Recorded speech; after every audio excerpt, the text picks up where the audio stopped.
प्रस्तुत है हिंदी का सस्पेंस एवं क्राइम थ्रिलर ऑडियो बुक कश्मकश। इसके लेखक हैं सुकेश कुमार श्रीवास्तव। तो लीजिए, प्रस्तुत है भाग 5।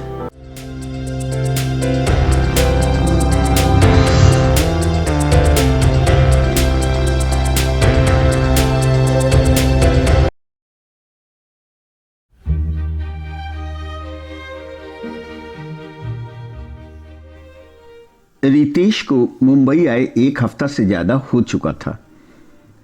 रितेश तेजी से लोकल के डिब्बे से उतरकर प्लेटफॉर्म पर आ गया। लोकल से उतरना भी बड़ा मुश्किल होता है। लोकल के दरवाजे पर इतनी भीड़ थी कि उतरना आसान नहीं था। प्लेटफॉर्म पर आकर उसने बेचैन निगाहों से चारों ओर देखा।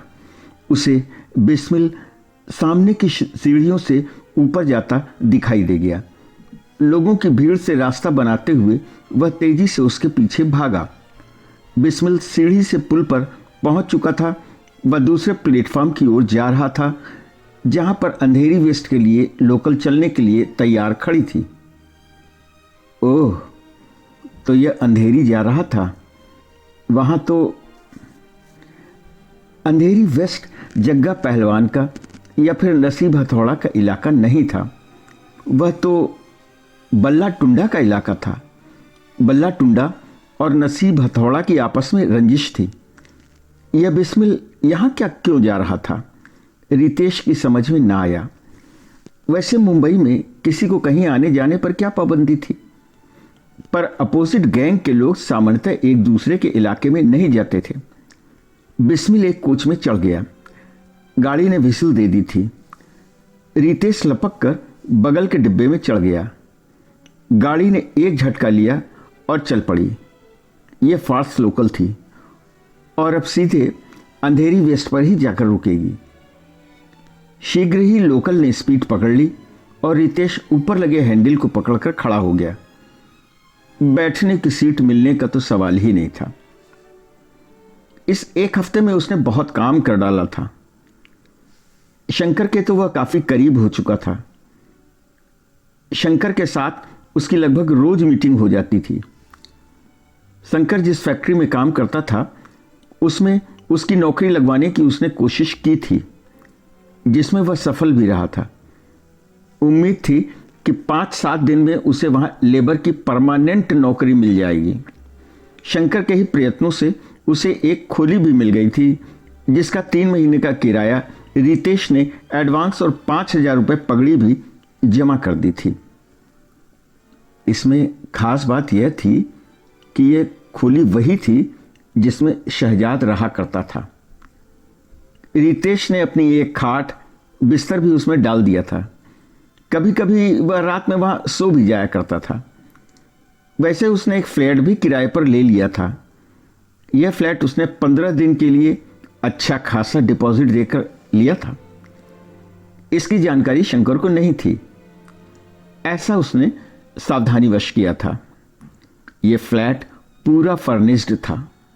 जैसा संदीप ने उससे कहा था, उसने सावधानी रखते हुए शंकर से पूछताछ की थी और शहजाद के एक और करीबी बिस्मिल से भी परिचय बढ़ा लिया था। बिस्मिल शहजाद का उसके कामों में भी सहयोगी था, पर 2 समस्या आ रही थी। पहली तो यह कि बिस्मिल उससे खुल नहीं रहा था और दूसरी यह कि वो स्मैकिया था। अब उसके करीबी होने के लिए रितेश स्मैक तो नहीं पी सकता था, पर उसका यह प्रयत्न रहता था कि बिस्मिल भी उसकी पार्टी में शरीक हो। पर ऐसा एक आध बार ही हुआ था, पर उसमें बिस्मिल भी अपने ही पीनक में रहा। पर उससे एक बात हुई। जग्गा पहलवान ने उसे एक दिन अपने पास बुलाया। बिस्मिल से उसने जिक्र कर दिया था कि वह भी बसईपुर गांव का है। जग्गा पहलवान ने उसे बुलाया और साधारण बात की। अब वो भी तो बसईपुर गांव का ही था। गांव के बारे में पूछा। रितेश बसईपुर गांव तो हो ही आया था एक बार। जुग्राफिया के साथ उसने कई बाशिंदों का जिक्र किया। बस जग्गा पहलवान को विश्वास हो गया। आधे घंटे बात करने के बाद वह वापस आ गया था। जग्गा से वह एक बार ही मिला। वह खुद ही उससे ऐसे मिलना नहीं चाहता था। वह बसईपुर गांव का तो था नहीं। बात बात में कोई ऐसी बात आ सकती थी जिससे उसकी पोल खुल सकती थी। पर जग्गा पहलवान से एक बात कंफर्म हो गई। बसईपुर गांव के लिंक से गांजा और अफीम की स्मगलिंग अभी भी जारी है। यह भी स्पष्ट हुआ कि शहजाद इसमें इन्वॉल्व था। वह शूटर भी था और नारकोटिक्स का स्मगलर भी। अभी पूरा सिस्टम नहीं क्लियर हुआ था। वह इसी कोशिश में था। एक दिन वह वीटी के पास के चोर बाजार में घूम रहा था। उसके दिमाग में कुछ था जिस पर वह अमल करना चाहता था। उसकी पैठ जग्गा पहलवान के पास तक हो गई थी और वह इसका फायदा उठाना चाहता था। यह चोर बाजार कहने को ही चोर बाजार था। कोई समय रहा होगा जब यहां चोरी की चीजें बिकती रही होंगी। अब तो यह बाकायदा बाजार था जहां सड़क के दोनों ओर गुमटियां लगी थीं जो आयातित और स्मगल्ड चीजों से भरी थीं। तमाम शोरूम भी थे। इन्हीं सब के बीच घूमते हुए उसे अपनी मनचाही चीज मिल गई। यह एक स्पाई किट थी। इसका कैमरा मात्र मक्खी के आकार का था, जिसका रेंज 5 मीटर था। इसका कंट्रोलिंग यूनिट मोबाइल के आकार का था, जिसकी मेमोरी 1 GB की थी। जो सबसे अच्छी बात थी वह थी कि यूनिट का रेंज 20 मीटर का था। इसकी 2 खासियतें थीं और 2 कमियां थीं। खासियत यह थी कि कैमरे के पीछे का हिस्सा मैग्नेटाइज था, यानी किसी लोहे की चीज के साथ इसे चिपकाया जा सकता था। दूसरी यह कि इसके कैमरे को ऑन ऑफ करने का स्विच कंट्रोल पैनल में था। मतलब यह था कि ऑडियो और वीडियो मोड को ऑन ऑफ किया जा सकता था। कमी यह थी कि पहले तो इसका प्रयोग करने के लिए 20 मीटर के रेंज में रहना होता था। दूसरे, इसकी बैटरी। कैमरे की टिनी बैटरी ऑडियो वीडियो रिकॉर्डिंग के साथ 3 दिन चल सकती थी। सिर्फ ऑडियो ही रिकॉर्ड करना हो तो 20 दिन तक चल सकती थी। पर रितेश इसका ऑडियो ही प्रयोग करना चाहता था। उसे वीडियो मोड को परमानेंट ऑफ कर देना था। यह स्पाई यूनिट रितेश को पसंद आया था। उसने 4,500 में यह कोरिया मेड यूनिट खरीद लिया था। यहां भयंकर मोल भाव था। इसकी कीमत शुरू में उसे 20,000 बताई गई थी। एक दिन सावधानी के साथ उसने इसका कैमरा यूनिट बिस्मिल के बैग के पीछे लगे लोहे के लोगों के पिछले हिस्से में चिपका दिया था। आज सुबह उसे करने को कुछ नहीं था, सो वह वैसे ही नसीब हथौड़ा के अड्डे के पास चला गया था। अड्डा करने से लगता है कि यह फिल्मों में दिखाए गए किसी माफिया के गुफानुमा स्थान का जिक्र हो, पर ऐसा होता नहीं है। नसीब हथौड़ा का एक अड्डा एक रेस्टोरेंट नुमा होटल था। नीचे रेस्टोरेंट था और ऊपर कमरे थे। इन्हीं में नसीब हथौड़ा कभी कभी रहता था। दूसरे कमरे में जग्गा पहलवान रहता था। नसीब हथौड़ा का स्थायी घर कहाँ था यह उसे नहीं मालूम था, पर जग्गा पहलवान शायद वहीं रहता था।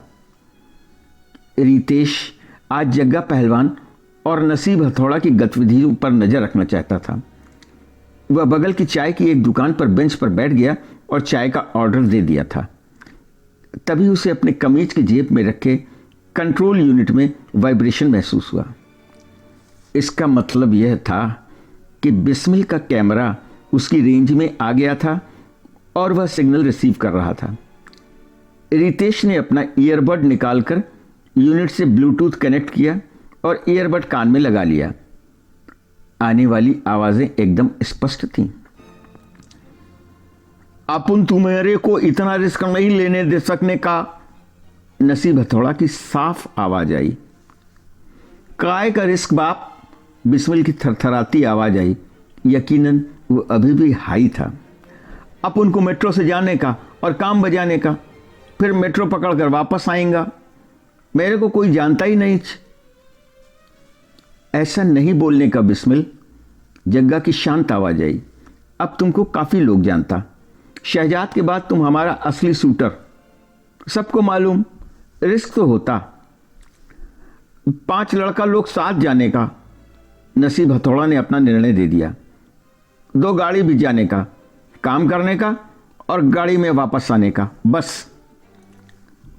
मेरे को इतना बारात नहीं बनाने का। बिस्मिल ने जैसे हाथ झटका। अपन 5 दिन रेकी किया है, कौन जाना बाप। फिर गली में कार कैसे जाने सकता, इतना जाम होता, सब मारा जाएगा। अपन भी, ये काम अकेले का होने का, कोई वांदा नहीं। ये बात तो बिस्मिल ठीक बोलता। जग्गा पहलवान की आवाज आई, वहां कार जाने का जगह नहीं होता। अपन शहजाद को ठिकाने लगाया ना। अरे वो तो ठीक बोलता, पर लगाया ना, तब भी आप दोनों बाप लोग बोलता था, पर लगाया ना। अरे लगाया, पर वो बात कुछ नहीं बाप, बात खलास। हम जाता है और काम खलास कर वापस आता। लगा जैसे बिस्मिल ने झटके से बैग उठाया और खड़ा हो गया। अपन जाता बॉस, बिस्मिल की आवाज आई। अरे बिस्मिल, सुनने का, नसीब हथौड़ा की बेबस सी आवाज आई। यह लेता जा। यह क्या है बाप, बिस्मिल की आवाज आई। रशियन है, 12 बोर का है, एक्यूरेट है, लेता जा। आज ये तो मेरा। अपन नए औजार से ऑपरेशन नहीं करने का बाप, अपन का 6 फायर वाला ठीक, अभी रखने का, वापस आकर लेगा। साहब आपकी चाय। चाय वाले ने रितेश की तरफ चाय का गिलास बढ़ाया। रितेश ने बेबसी से रेस्टोरेंट की तरफ देखा। बिस्मिल कभी भी बाहर आ सकता था। रहने दो, अब मन नहीं है। रितेश ने उसकी तरफ 10 का नोट बढ़ाया। चाय वाले ने नोट ले लिया, पर आश्चर्य से उसे देखता रहा। बिस्मिल रेस्टोरेंट से निकला और सर झुकाए एक तरफ बढ़ चला। रितेश तुरंत उठकर उसके पीछे लपका। सामान्य चाल से चलता हुआ बिस्मिल लोकल स्टेशन में दाखिल हो गया। वह प्लेटफॉर्म पर एक किनारे खड़ा हो गया। ट्रेन आती ही वह उस पर चढ़ गया। रितेश भी नजर बचाते हुए दूसरे दरवाजे से चढ़ा। अंधेरी वेस्ट आते ही रितेश नीचे उतर आया। इस बार वह उतरने के लिए दरवाजे के पास तैयार खड़ा था। उतरकर वह एक पोल के पीछे हो गया। बिस्मिल ने उतरकर चौकन्नी निगाहों से चारों ओर देखा और फिर बाहर की ओर चल दिया। थोड़ी दूरी बनाकर रितेश उसके पीछे पीछे चल दिया। बिस्मिल बाहर आकर कहीं नहीं रुका, वह पैदल ही एक ओर चलता रहा। फिर वह गली में मुड़ गया। रितेश भी गली तक पहुंच गया, पर अंदर नहीं गया। अंदर जाता तो एक्सपोज हो जाने का डर था। उसने एक काम किया। उसने बगल से जाती एक टैक्सी को रोका। चलने का? उसने पूछा। आहो, कहां जाने का? थोड़ा वेट करने का, मेरा साथी अभी आता है, मीटर डाउन कर सकता है। Any problem? नो प्रॉब्लम, हम वेट करेगा। ड्राइवर ने मीटर डाउन कर दिया। रितेश ने गली में झांका। बिस्मिल अभी तक गली में आगे आ गया था। अचानक बिस्मिल झुककर जमीन पर बैठ गया और अपने जूते के तस्मे ठीक करने लगा। पर जब उसका हाथ उठा तो उसमें लंबी नाल का पिस्टल था।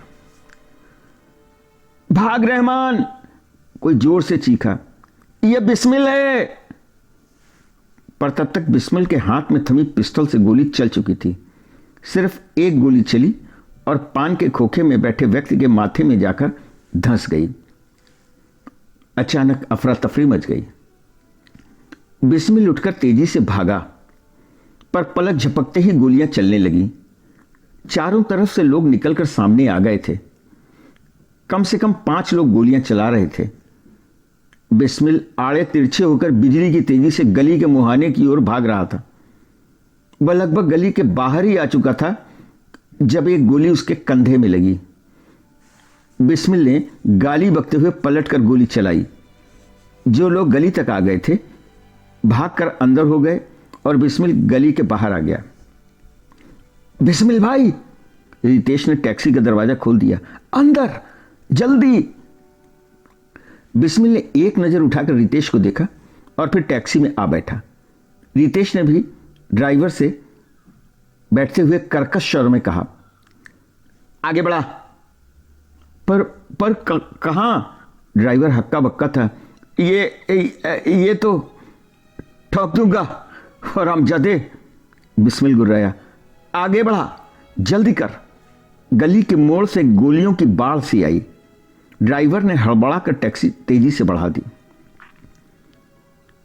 मोरा विलेज पर रोकने का, रितेश ने कहा।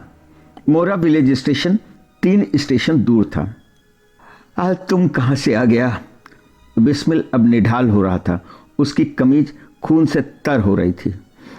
ये लो, पकड़ो इसे, बाद में, अभी लिए रहो। रितेश बोला, अभी तुम्हारा राम राम हो जाता। बिस्मिल ने धीरे से कहा और पिस्टल अपनी गोद में रख ली। कोई साला पहचान किया था। बिस्मिल ने आंख मूंद ली। मोरा विलेज स्टेशन आ गया। टैक्सी से उतरने के पहले रितेश ने अपनी जैकेट बिस्मिल को पहना दी थी।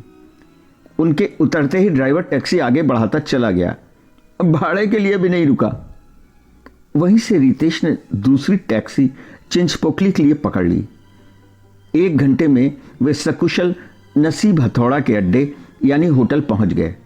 रितेश ने भाड़ा दिया और बिस्मिल को पकड़ाकर बाहर निकाला, पर तब तक कई लोग आ गए थे। उनके हाथों में हथियार थे। उन्होंने दोनों को घेर लिया। रितेश को सभी शंकालु निगाहों से देख रहे थे।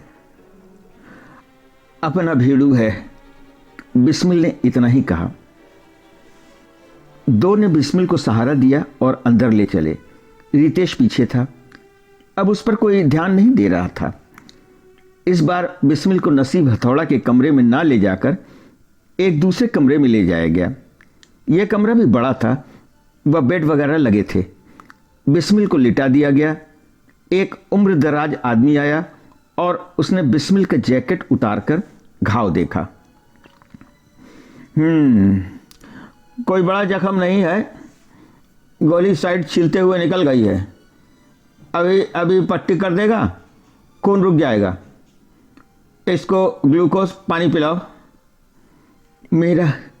मेरा वो, इसको हाई पिलाओ पहले, उस आदमी ने रूखे स्वर में कहा। ब्रांडी का गिलास भी ले आओ। आधा घंटा लग गया। पहले बिस्मिल ने ब्राउन शुगर सिगरेट में डालकर पी, फिर ब्रांडी का गिलास पिया, फिर उसकी पट्टी की गई, नई कमीज दी गई। इस दौरान रितेश वहीं एक कुर्सी पर बैठा रहा। ना तो किसी ने उसे जाने को कहा और ना ही उससे पूछा। तभी एक लहीम शहीम पठानी सूट पहने व्यक्ति अंदर आया। सब बाहर जाने का, बिग बॉस आता, उसने सभी से जोर से कहा। देखते देखते सभी तेजी से बाहर चले गए। रितेश बैठा रहा। उस आदमी ने गुस्से से उसे देखा। ऐसे रहने देने का पठान भाई, बिस्मिल बोला। यह अपुन का साथी, इसने हमारा जान बचाया। बिग बॉस जानता इसे, इससे मिलना चाहेगा। पठान नाम का आदमी कुछ न बोला और पलटकर दरवाजे के पास जाकर खड़ा हो गया। नसीब हथौड़ा और जग्गा पहलवान साथ साथ आए। नसीब हथौड़ा सीधे कुर्सी पर बैठ गया, पर जग्गा ने आकर घाव का मुआयना किया। बच गया भीड़ू, नसीब हथौड़ा ने सिर्फ इतना ही कहा। वो क्या होने का पहचान हो गया, बिस्मिल बोला। अब पर काम हो गया। काम तो हो गया, रहमान खलास, बड़ा काम हो गया, पर तुमको तड़ी पार होने का। कायकू, बिस्मिल चकित हुआ। अरे रिपोर्ट होने सकता, तुम्हारा नाम से रिपोर्ट दाखिल होने सकता, क्या फर्क पड़ता? अपन का वकील जमानत करा लेगा, 2-3 महीना जेल काट आएगा। समझा करो बिस्मिल, जग्गा ने समझा कर कहा। तुम्हारा जान को खतरा ज्यास्ती हो गया। बल्ला टुंडा का आदमी लोग कुत्ता के माफिक अक्खे मुंबई में ढूंढता होगा। अपन का गैंग टुंडा से बड़ा बाप फिर ठोकेगा। जग्गा ने नसीब हथौड़ा की तरफ देखा। आज चला जाएगा बाप, बिस्मिल जल्दी से बोला। अपना गांव केरल में चला जाएगा, 2 महीना के लिए चला जाएगा। यह कौन है? नसीब हथौड़ा ने पहली बार रितेश की तरफ नजर उठाई। यही आज हमारी जान बचाया, बिस्मिल ने बताया। आज तो पक्का मारा जाता, मौका ही नहीं था। 7-8 लोग फायर करता था। यह तो बड़ा अक्लमंदी का काम किया बॉस। ये टैक्सी लेके आया था, मेरा दोस्त है और छोटा बाप के गांव का है। नसीब हथौड़ा की निगाह जग्गा पहलवान की तरफ उठी। मेरा गांव का? जग्गा पहलवान ने आश्चर्य से कहा। कौन है ये? अरे आप भूल गए? रितेश जल्दी से बोला। मैं एहसान अली, शहजाद का दोस्त, बसईपुर गांव से। ओ अच्छा, याद आया। तुम एक बार आया था ना? तुम वहां क्या कर रहा था? नसीब हथौड़ा ने शंका से पूछा। मैं अंधेरी वेस्ट अपने एक दोस्त से मिलने गया था। टैक्सी से? हाँ जनाब, अभी यहां नया हूं ना, रास्ते अच्छी तरह से मालूम नहीं है, इसीलिए टैक्सी ले लिया था। जैसे ही मैं टैक्सी से उतरा, देखा बिस्मिल भाई गली से बाहर आ रहे थे और कई लोग इन पर गोलियां चला रहे थे। तभी इनको गोली लग गई। मेरी कुछ समझ में नहीं आया, मैंने इन्हें तुरंत टैक्सी में बिठा लिया और हम भाग लिए। काय को? तुम ये नहीं सोचा कि वो लोग रोक सकता था? टैक्सी के टायर में गोली मार सकता था, तुमको भी मार सकता था। अपनी जान का डर नहीं लगा? जी नहीं। क्यों नहीं लगा? कुछ नहीं लगा, जान का डर भी नहीं लगा। मतलब हम कुछ सोच ही नहीं पाया। हमको बस ये लगा कि बिस्मिल भाई की जान खतरे में है और ये टैक्सी में आ जाएंगे तो बच जाएंगे, और कुछ दिमाग में आया ही नहीं। इसलिए कि बिस्मिल तुम्हारा दोस्त होता? अब पता नहीं, बस दिमाग में आया। फिर जो लोग गोली चला रहे थे, मैं उनको जानता तो था नहीं। मुझे लगा वे दुश्मन हैं जो बिस्मिल भाई को मार देना चाहते हैं। बिस्मिल भाई को तो मैं जानता था ना, यानी मेरा परिचित था ना, बस यही सोचा। बिस्मिल वहां क्या काम किया मालूम? नहीं, मुझे कैसे मालूम होगा? क्या किया? एक आदमी का मर्डर किया। पहले ये मर्डर किया और फिर वो लोग इस पर गोली चलाया। रितेश जैसे सोचता रह गया, फिर उसने झटके से सिर झटक दिया। किया होगा जनाब, ये तो इसका काम होगा, मुझे मालूम है, मुझे कोई फर्क नहीं पड़ता। तुम गोली चला लेता? अचानक नसीब हथौड़ा ने पूछा। जी? रितेश चौंका। जी नहीं, मैंने कभी पिस्टल हाथ में नहीं लिया। ये तो गड़बड़, नसीब हथौड़ा ने अफसोस से कहा। पर कोई बात नहीं, बिस्मिल 5 मिनट में समझा देगा, क्या मुश्किल है। जगह इसको एक औजार दिलाने का होगा। हाँ भाई, अभी दिला दूंगा। पर क्यों? रितेश ने घबरा कर कहा। मैं कोई हथियार नहीं रख सकता। अरे समझा कर, नसीब हथौड़ा बोला। अब तुम हमारा आदमी माना जाएगा, कोई पहचान गया हो सकता, टुंडा छोड़ेगा नहीं। औजार का होना जरूरी, सबको अपना सेफ्टी खुद करने को होता, कोई सिक्योरिटी नहीं होता। अब मुझे कोई खतरा नहीं है जनाब, रितेश परेशान स्वर में बोला। मुझे किसी ने नहीं पहचाना होगा, मैं तो बस 5 सेकंड के लिए वहां था। अब मुझे कोई हथियार नहीं चाहिए। अब तुम्हारा मर्जी, नसीब हथौड़ा मान गया। तुम्हारा अपना जिम्मेदारी, ये रख लो, या तो वापस चले जाना या फिर दूसरा खोली देख लेना। जग्गा उसे 20,000 के नोट दे रहा था। रितेश ने कुछ सोचा और फिर नोट रख लिए। तभी एक आदमी अंदर आया, उसके हाथ में एक मोबाइल था। नसीब हथौड़ा ने उसकी ओर देखा। बल्ला टुंडा, उसने सिर्फ इतना कहा और मोबाइल नसीब हथौड़ा के हाथ में दे दिया। बोल टुंडा, नसीब का हथौड़ा ने मुस्कुराकर जग्गा पहलवान को देखा। काय को किया? फोन स्पीकर पर था। काय को क्या किया बल्ला, बच्चा नहीं बहलाने का नसीब, बताने का काय को किया। तुम्हारा रफीक काय को भाई कला में गर्दा बेचा? नहीं बेचा, गलत है। बेचा, सही है। कौन बोला? जो खरीदा वही बोला। बिना बात किए हमारे इलाके में आया, हमारे इलाके में बेचा। रफीक बेचा? टुंडा ने आश्चर्य से कहा, गलत किया। पर उसका लिए रहमान को क्यों खलास किया? हमको क्यों नहीं बताया? हम अपने हाथ से रफीक को लिटाता। रफीक तो मेरा आदमी, उसका जिम्मेदारी लेने को पड़ेगा। हमारे यहां बात कम काम ज्यादा होता। काम हो गया, अब बात कर। रफीक गलत किया, टुंडा ने जैसे सोचते हुए कहा। उससे भी गलत यह किया कि हमको बताए बगैर किया। लेकिन रहमान हमारा शूटर, जैसा तुम्हारा शहजाद था वैसा ही। तुम रहमान को क्यों मरवाया? देख बल्ला, छोटा नुकसान का जवाब बड़ा नुकसान। सुन टुंडा, हमारा काम पूरा। तुम्हारा रफीक हमारा नुकसान किया, हम तुम्हारा बड़ा नुकसान किया। हिसाब बरोबर, हमारे तरफ से हिसाब बरोबर। अब तुम्हारे को सोचने का, अगर और नुकसान करने का तो हम और बड़ा नुकसान करने का। हमारा आदमी गलती किया, हम उसको पूरा सजा दे देगा। अगर तुम बिना वजह किए होता तो हम तुम्हारा अड्डा फूंक देता। हम कुछ नहीं करेगा। Position clear? क्लियर। और कुछ बोलने का? बाद में।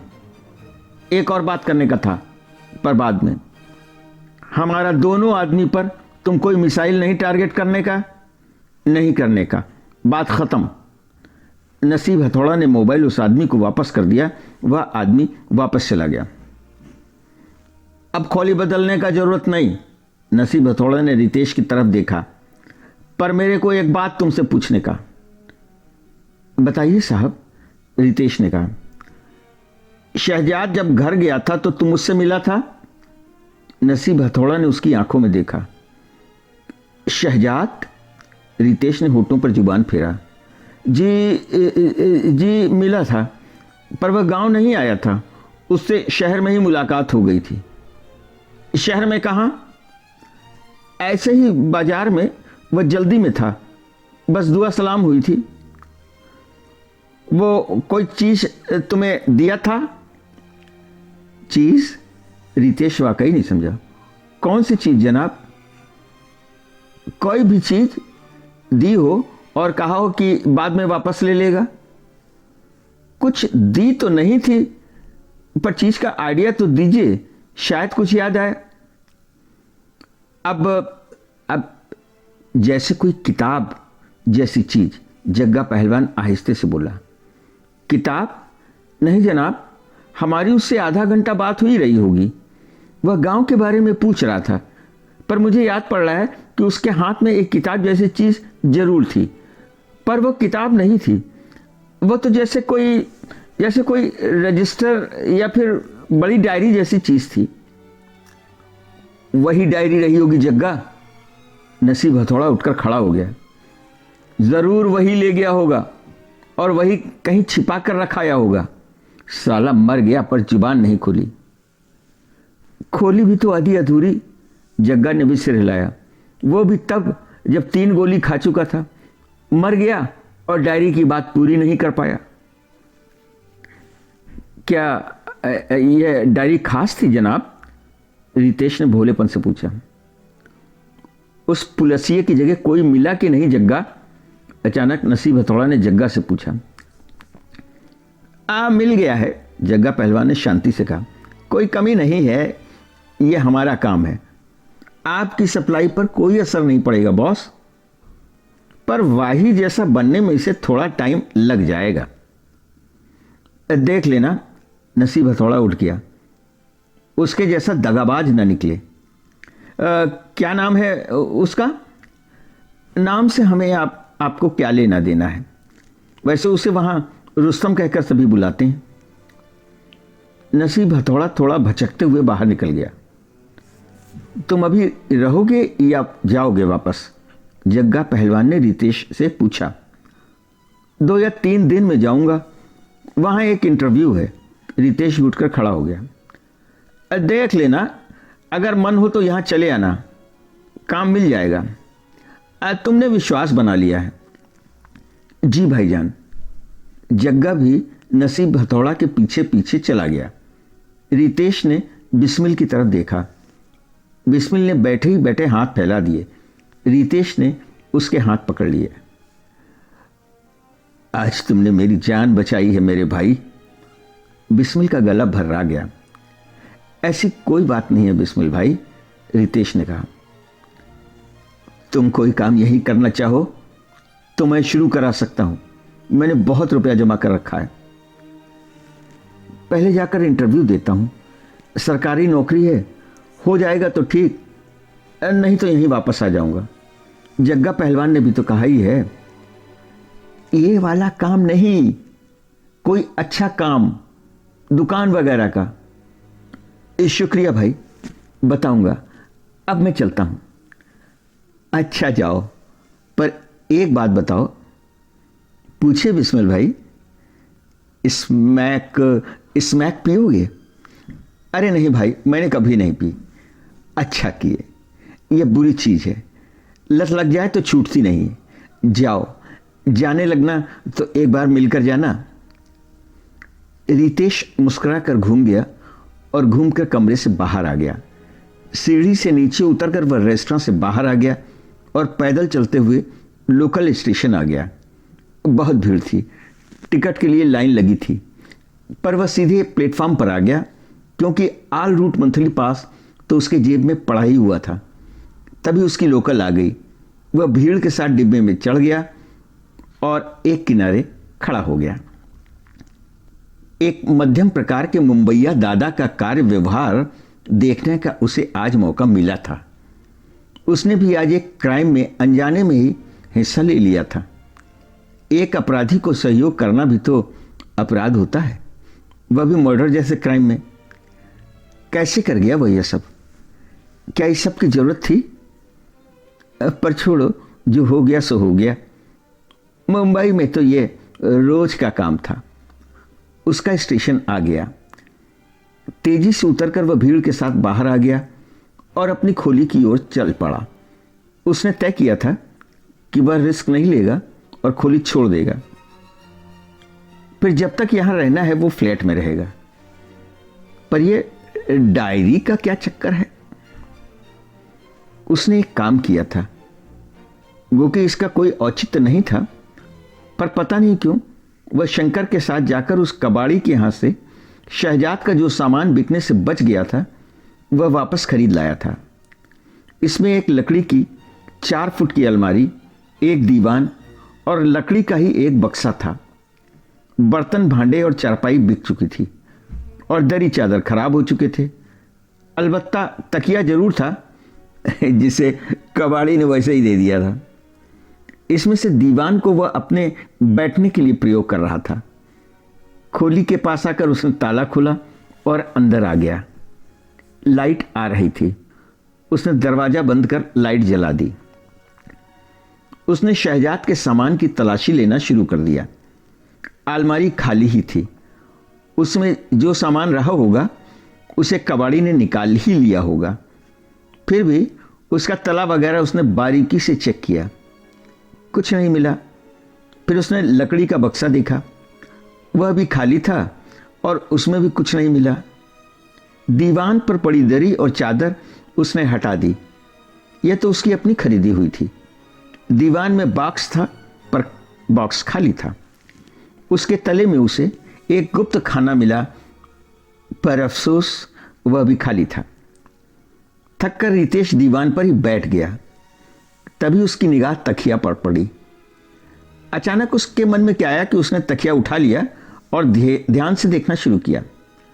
तकिया साफ सुथरी थी और लगता था ज्यादा प्रयोग नहीं किया गया था। पता नहीं उसके मन में क्या आया कि उसने तकिया की सिलाई एक तरफ से खोलना शुरू कर दिया। सिलाई खुलते ही रुई बाहर आने लगी। उसने पूरी रुई बाहर निकाल दी और तभी उसकी आंख खुली की खुली रह गई। तकिया की रुई के बीच से अखबार में लिपटा कुछ बाहर आ गया और खट से नीचे जा गिरा। रितेश ने तकिया एक तरफ फेंक दिया और अखबार में लिपटा पैकेट उठा लिया। उसने तेजी से अखबार फाड़कर खोल डाला।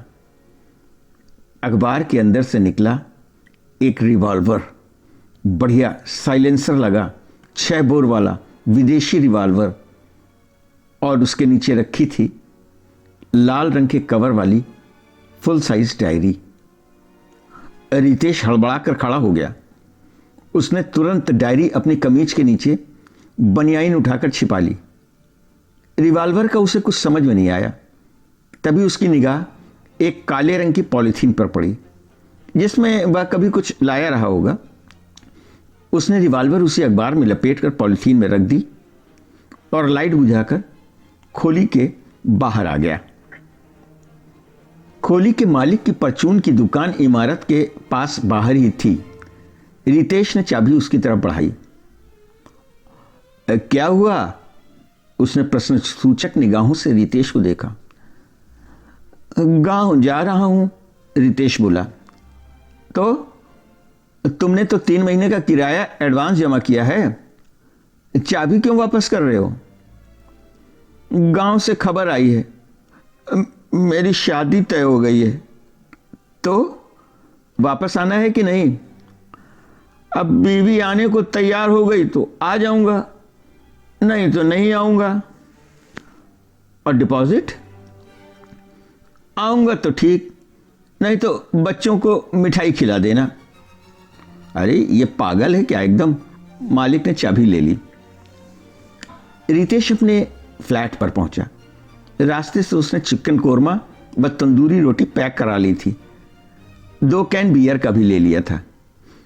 बड़ी मेहनत पड़ी थी आज, थकान हो गई थी।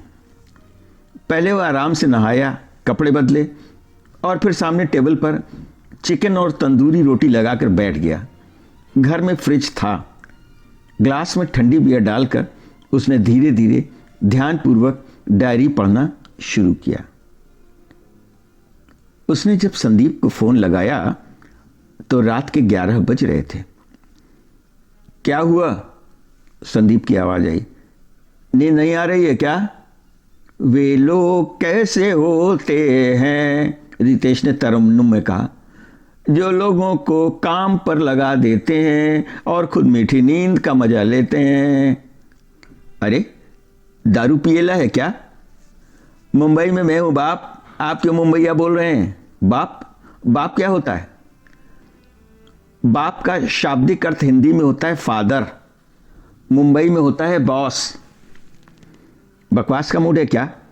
वैसे रात ज्यादा नहीं हुई है, चाहो तो 15-20 मिनट तक बकवास कर सकते हो। आपने पूछा था कि मैंने दारू पी है क्या? मैंने अभी 1 कैन बियर पी है और 1 कैन बाकी है। और विस्की है नहीं, अभी लेने जाऊंगा। आपने 15 मिनट दिया है, कम है, आधा घंटा चाहिए। इतना क्यों चाहिए? अरे अब 1 कैन का 15 मिनट, 2 कैन का आधा घंटा। और जब विस्की ले आओगे तब? अब विस्की तो आप जानते ही हैं, नो लिमिट। चलो शुरू हो जाओ। क्या शुरू करने का बाप, बकवास तो शुरू हो चुका है। ओके, मैं स्पीकर पर लगाकर सोता हूं, आधा घंटा बाद का अलार्म लगा लेता हूं। और sorry sorry sorry boss, Ritesh बोला। नाउ नो बकवास, ओनली सीरियस बात। रिपोर्ट। इधर कुछ खास नहीं हो रहा था। मैं अपने लिंक बढ़ा रहा था। जग्गा के पास हुआ आया था। नसीब हथौड़ा को देख लिया था पर मुलाकात नहीं होने पाई थी। एक बिस्मिल से संपर्क हुआ था पर वह पक्का स्मैकिया था और बात आगे नहीं बढ़ रही थी।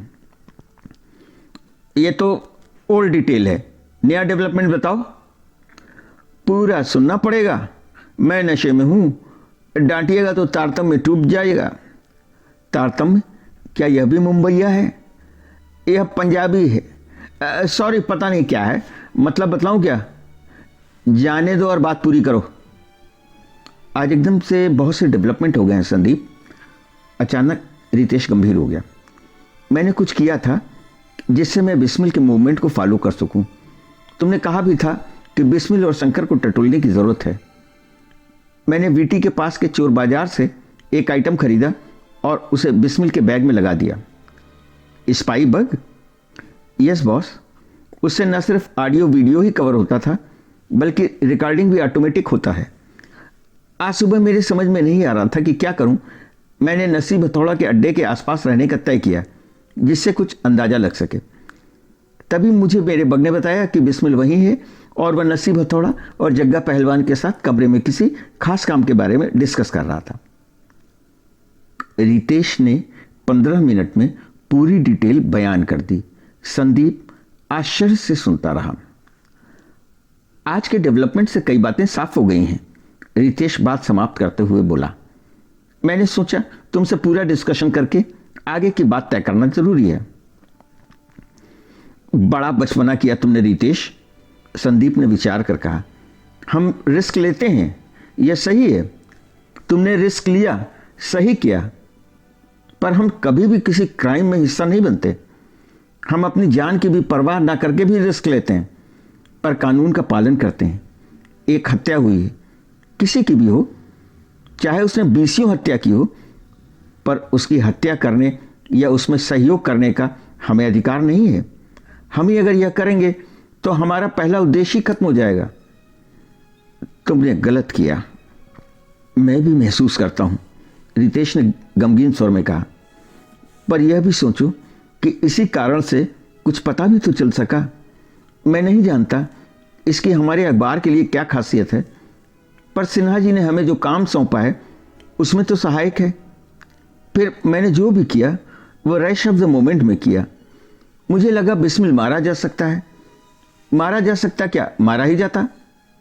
तो मारा जाने देते, संदीप ने उत्तेजित स्वर में कहा। वह कौन सा वहां मंदिर में पूजा करने के लिए गया था? वह भी तो एक मर्डर ही करने गया था और कर भी चुका था। मॉरली भी उससे बचाना तुम्हारी जिम्मेदारी नहीं थी। पर वही तो हमारा एक लिंक था, वह भी खत्म तो क्या हो जाता। जरूरत होती तो हम और लिंक ढूंढ लेते, नहीं मिलता तो नहीं मिलता। इसका मतलब यह तो नहीं कि मर्डर में एकम्प्लिस बनने लगो तुम। पर इसका कुछ तो फायदा हुआ है। चलो छोड़ो, जो हो गया सो हो गया, वह वापस नहीं आ सकता। इसके बारे में आखिर में बात करेंगे। अब तुम अभी तक की जानकारियों को एनालाइज करो। करता हूं, रितेश ने दूसरा कैन ग्लास में डाला। सिलसिलेवार करता हूं। तुमने दूसरा कैन शुरू कर दिया? एक मिनट रुको, मैं भी एक गिलास पानी पी लूं। तुम भी बियर खोल लो ना। मैं बियर नहीं पीता। अरे वाह, क्या सच्ची तुम बियर नहीं पीते?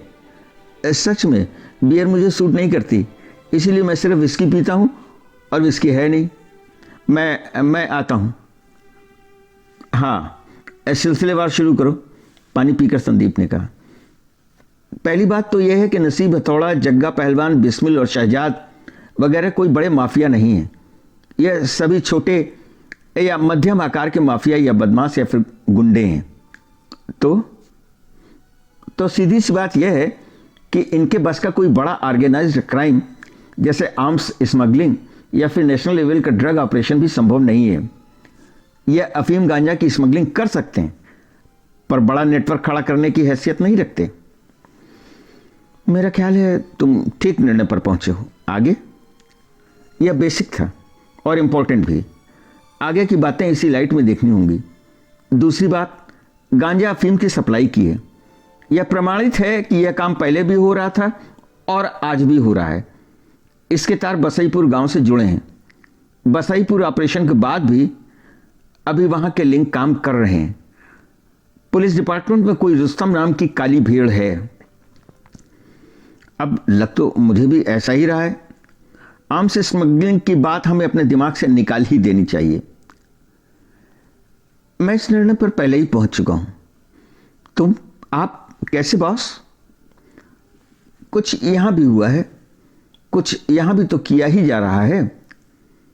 बताइए ना बॉस, क्या हो रहा है? तुम्हारा क्या कहते हैं पंजाबी में, तारतम्य टूट जाएगा। पर एकदम शॉर्टेस्ट में बताता हूं। कहानी के एकदम पहले पार्ट में जहां भाई एक मरते हुए आदमी का स्टेटमेंट लेटा है, वह झूठ सिद्ध हो चुका है। उसके साथ बीट में जो सिपाही था उसने कंफर्म कर दिया है। अब अपनी कहानी पर आगे बढ़ो। यह वाही से संबंधित है। वाही इस गैंग के लिए काम कर रहा था, पक्का हो गया है। उसने कोई दगाबाजी की थी, यह भी पक्का हो गया है। उसका मर्डर नसीब हथौड़ा के कहने पर शहजाद ने किया था, यह भी पक्का हो गया है। जिस रिवॉल्वर से हत्या की गई थी शायद वह भी बरामद कर लिया गया है। ओह, सारी कड़ियां जुड़ तो गई लगती हैं, बस एक कड़ी रह गई है। अब क्या रह गया बॉस? वह कौन सी दगाबाजी थी जिसकी वजह से नसीब हथौड़ा ने शहजाद को भेजकर वाही और उसकी वाइफ का मर्डर कराया? आपने ही तो बताया था दगाबाजी की डिटेल। अरे मैंने कब बताया था? आपने ही तो बताया था कि सुशील सिंघानिया ने कहा था कि वाही लालच की वजह से मारा गया। यकीनन वह और पैसा मांग रहा था। हो सकता है, पर यह हमारा उद्देश्य नहीं है, शायद सिन्हा जी का भी नहीं है। पर एक कड़ी तो वाकई रहेगी। वो डायरी अब मैंने पढ़ ली है। पढ़ ली है? अच्छा, क्या है उस डायरी में? संदीप ने उत्सुकता से पूछा। हिसाब है, आने वाली सप्लाई का और किए गए पेमेंट का। लगता है व्यापार के एक एक डीलिंग का पूरा हिसाब है। और कुछ ऐसा भी है जो मेरे समझ में नहीं आया है, पर दो बातें साफ समझ में आ रही हैं। पहली यह कि नसीब हथौड़ा का यह काम कई स्टेट में फैला है, यानी सप्लाई और पेमेंट साउथ में भी है। दूसरा यह कि वाही को दिए गए भुगतान की अच्छी खासी एंट्री है। लगभग 32 लाख का हिसाब है पिछले 6 महीनों में। पिछले 6 महीनों में ही क्यों? क्योंकि या तो वाही 6 महीने से ही उनके लिए काम कर रहा था, या फिर पिछली डायरी भर गई होगी। यह डायरी 6 महीने पहले शुरू की गई थी।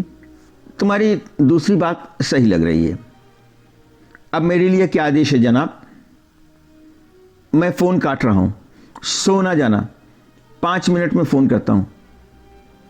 किसी से पूछना है क्या बॉस? बात गंभीर हो गई है, खासकर तुम्हारे एक क्राइम में इन्वॉल्व होने के बाद, साथ ही एक क्राइम वीपन भी तुम्हारे पास होने से भी। मैं आता हूं। संदीप ने फोन काट दिया, पर 5 मिनट बाद ही उसका फोन आ गया। हाँ रितेश, मेरी बात ध्यान से सुनो। यस बॉस, तुम्हें तुरंत वापस आ जाना है। अब तुम्हारी वहां कोई जरूरत नहीं है, और तुम्हारा वहां रहना भी खतरनाक है। ओके बॉस, तुम्हें अपने साथ डायरी और रिवॉल्वर लेकर आना है। डायरी हम देखेंगे क्योंकि यह यहां महत्वपूर्ण नहीं है। और रिवॉल्वर उसे यहां पुलिस को देना होगा। यह मर्डर वेपन हो सकता है, वेरीफाई कराना होगा। वैसे फर्क नहीं पड़ेगा क्योंकि केस क्लोज हो चुका है, और इसके कंफर्म होने से भी पुलिस थ्योरी तो मजबूत ही होती है। ठीक है, मैं समझ गया। तुम्हें मुंबई पुलिस को एक गुमनाम कॉल करनी होगी, रहमान के मर्डर का पूरा विवरण देना होगा, बिस्मिल के बारे में बताना होगा, उसकी लास्ट लोकेशन भी शेयर करनी होगी। अपनी आइडेंटिटी नहीं शेयर करनी है। ओके, मैं कल की ट्रेन पकड़ लूंगा। नहीं, अभी से 4 घंटे बाद की फ्लाइट लेनी है। तुम्हारे मेल पर टिकट आ जाएगा। मुंबई पुलिस को फोन, वो इंस्पेक्टर बावडेकर की याद है? याद है, उसका तो नंबर भी है। वह काबिल पुलिसिया है, उसी को फोन लगाना, बाहर के किसी बूथ से। बाय, सुबह मिलते हैं। रितेश ने अपना मेल चेक किया। टिकट ऑलरेडी आ गया था। उसने आनन फानन में पैकिंग की, फ्लैट एजेंट को मेल किया, और कुछ करना नहीं था। फ्लैट की चाबी उसके पास भी थी। वह एक अटैची लेकर बाहर आ गया। थोड़ी दूर पर ही एक पब्लिक बूथ था। उसने इंस्पेक्टर बावडेकर का नंबर मिलाया। यस, बावडेकर की आवाज आई। लगता है अभी भी वह ड्यूटी पर ही था। इंस्पेक्टर साहब, रितेश ने मुंह पर मोड़कर रुमाल रख लिया था। मेरी बात ध्यान से सुनिएगा, मैं दोहराऊंगा नहीं। आज दोपहर अंधेरी वेस्ट में रहमान नाम के पान विक्रेता का मर्डर हुआ है। यह एक गैंगवार थी। मर्डर करने वाला नसीब हथौड़ा गैंग का बिस्मिल नाम का आदमी है। वह एक स्मैकिया और शूटर है जो इस समय चिंचपोकली बाजार के स्काई होटल के पहली मंजिल के कमरे में है। बस। कौन बोल रहा है? इसे जाने दीजिए ना, अगर जल्दी करेंगे तो कातिल आपकी गिरफ्त में होगा। रखता हूँ। 1 मिनट, तुम्हें मालूम है मुंबई पुलिस का ओएसडी अगर कोई कत्ल भी कर दे उस पर कोई इल्जाम नहीं आता। कौन ओएसडी? ओएसडी रितेश या फिर ओएसडी संदीप? मैं किसी को नहीं जानता। रितेश ने हड़बड़ा कर फोन रख दिया। बाहर आकर उसने एक सामने से आती टैक्सी को रोका और सीधे एयरपोर्ट निकल गया।